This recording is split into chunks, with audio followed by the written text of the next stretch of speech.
आप लोग जब कंपनी को जांचते हैं ना, कुछ लोग नए आते हैं ना, तो मुझे कई बार हंसी आती है, सर ये कंपनी कैसी है, सर इसका बिजनेस कैसा है, सर ये कंपनी भाग तो नहीं जाएगी, सर ये कंपनी क्या है।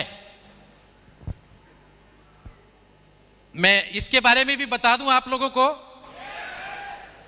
क्राइम ब्रांच में था, मैं स्टाफ ऑफिसर था मिस्टर रंजीत नारायण का, स्पेशल सीपी क्राइम थे वो, स्पेशल सीपी क्राइम थे। बाद में उनकी भी बताऊंगा मैं कहानी।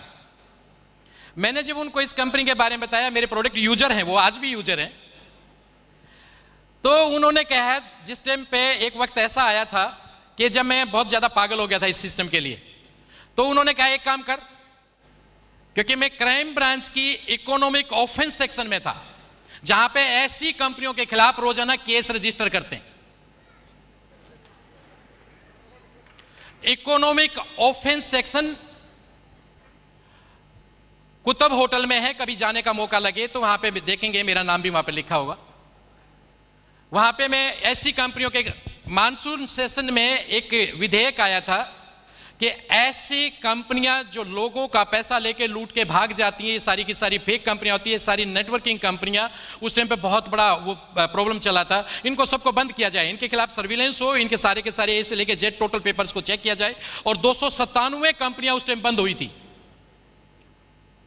297 कंपनियां बंद हुई थी। आज भी वो फाइल अभी भी चल रही है, बहुत सारी कंपनियां आगे बंद होनी है। इस कंपनी को भी हमने जांचा था, एथिक्स है, आप तो खाली एथिक्स समझ को जानते हैं, एथिक्स किस किस लेवल पे होते हैं। आप लोगों को तो सिर्फ इतना बताया जाता है भाई कि एथिकल कंपनी है। एथिक्स एक तरीके से नहीं होते, उसके हर एंगल से जांचा जाता है, गवर्नमेंट रूल को देखा जाता है, पॉलिसीज को देखा जाता है, इंडस्ट्री को देखा जाता है, उस कंपनी के उसको पॉलिसी को देखा जाता है, उसके प्रोडक्ट की ऑथेंटिसिटी को देखा जाता है, उसके 12 एंगल से हम उसको जांचते हैं, पूरे 12 एंगल से उसकी कंप्लेंट्स को जांचते हैं, इसकी कंपनी के खिलाफ कंप्लेंट कितनी है, ऊपर से लेकर नीचे तक सब कंपनियों के नाम थे। एक डिपार्टमेंट आपके देश में ऐसा है जिसके कोई ऑडिट नहीं होता, एक ऑफिस ऐसा है आपके देश में जिसका कोई ऑडिट नहीं होता, जिसके खिलाफ कोई कंप्लेंट नहीं होता। कौन सा बताओ? नो नो नो नो, उसका कोई ऑडिट ही नहीं होता, बताइए। नो, राष्ट्रपति भवन। राष्ट्रपति भवन का कभी कोई ऑडिट नहीं होता, उसके खिलाफ भी कंप्लेंट है, लेकिन एक कंपनी के खिलाफ कंप्लेंट नहीं है, वो है फॉरएवर लिविंग प्रोडक्ट।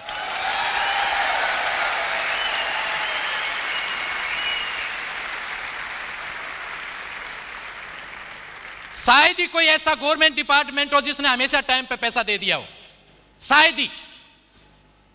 कितना भी ऑथेंटिक डिपार्टमेंट क्यों ना हो, कितना भी सिस्टमेटिकली डिपार्टमेंट क्यों ना हो, लेकिन 2 बार तो पैसा लेट होता ही होता है, 31 मार्च को और 31 सितंबर को फाइनेंशियल क्लोजिंग होता है, 6 मंथली और ईयरली, तो 2 बार तो पैसा लेट होता ही होता है। सैलरी क्या कहते हैं पंकज जी?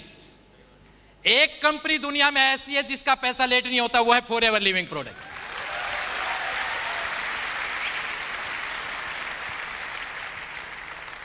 क्या क्या सलूट करें हम सर आपको,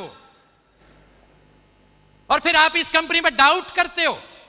ये आपके दिमाग की कमजोरी है और कुछ भी नहीं है, आप वहां तक सोच भी नहीं सकते जहां तक एफएलपी है।